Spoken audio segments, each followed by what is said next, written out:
What's up, Pandas? Peter Von Panda here. Just want to talk to you for a quick second, show you the differences between limited editions. And so the term limited editions regarding watches is out there. There's a lot of watches that are being issued in a limited series, and there's really three major different types of limited editions, and I pulled out three here. First of all, the first type. And the reason I'm doing this is that over the years, the term "quote unquote" limited edition has kind of been adulterated. And I'm going to kind of go up from the bottom to the top of what kind of the exclusivity of limited edition means. First of all, the first type of watch that can be called limited edition is like this Ball Fireman B&O watch. I did a review on it.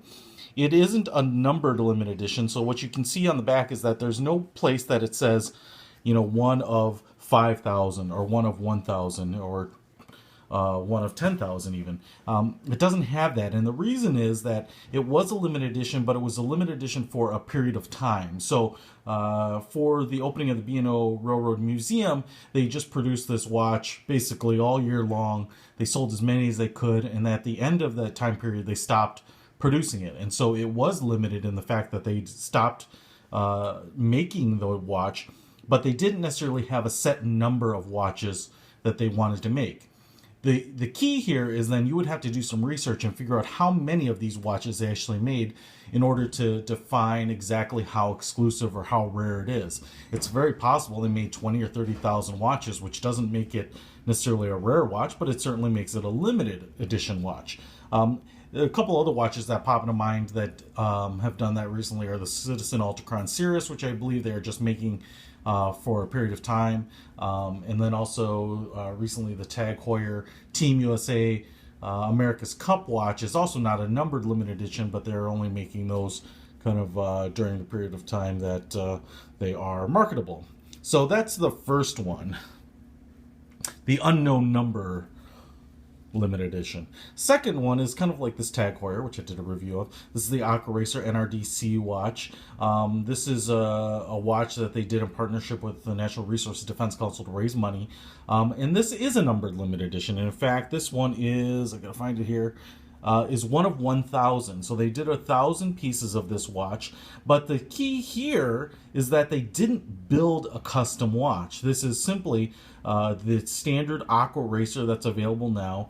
It has a couple of minor tweaks, including the dial and the logo that's on the dial. But everything else is just the standard Aqua Racer. And so it's a little bit of an adulteration in that it is going to be much more rare. You know exactly how many pieces they are. You know exactly what number of the run you have, which is pretty cool.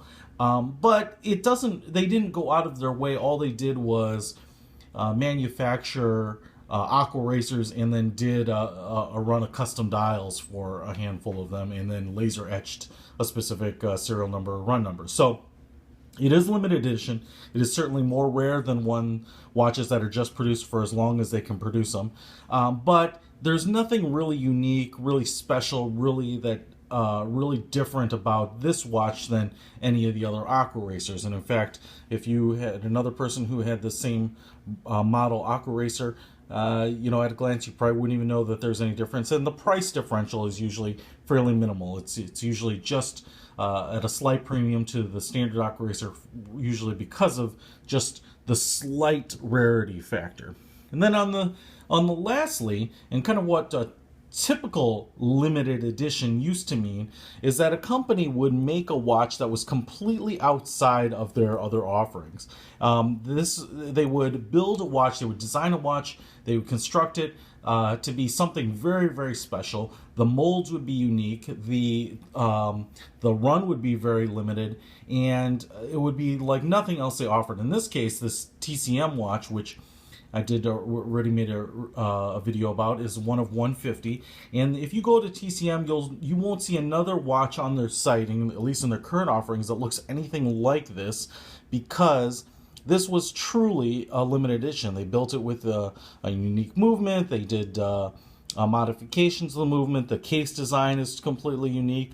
It was specifically for commemorating an event in a period of time, and it was a very, very small production run. The problem with these types of watches is that they're usually very expensive because you can't average out the cost of development and research over thousands or tens of thousands or hundreds of thousands of pieces.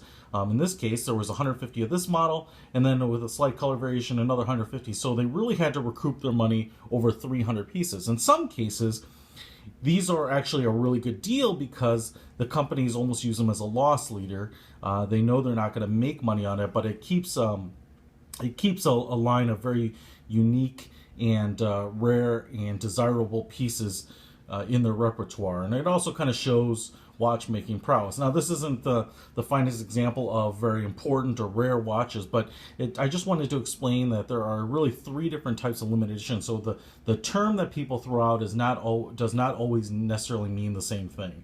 So as you're checking for watches, you're looking for rarity, you're looking for exclusivity, keep that in mind that those are the differences between them. And there are some other less common examples, and we'll go over those too. But as I show you other limited edition pieces, I'll kind of explain why, what, and how they are limited. So that's the Panda. Out!